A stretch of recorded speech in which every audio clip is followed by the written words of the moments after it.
So guys, kami po, ang ulam namin ngayon ay tinola. Ito po, salo-salo po kaming nakain guys. Kasi malamig. Kasi tama po ito sa malamig na panahon kasi malamig po sa amin. Naulan ng Lagi snow. pong umuulan dito guys. Ng snow. Ayan guys, oh. Kain na siya, no? At baka mami, unahin mo na may cellphone. Alam mo na.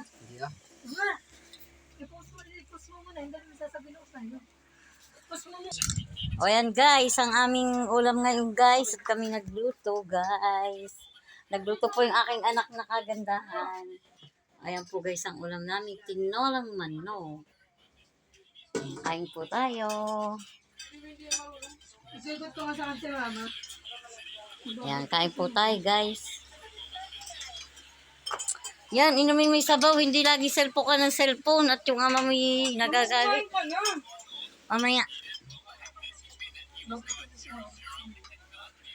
Guys, so God bless po. At Lord, thank you for another Sabi mo, food. sino nagluto? Ang nagluto po yung aking magandang anak. Ayan po. Yan po ang nagluto niyan.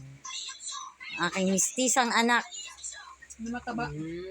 Mataba si cute.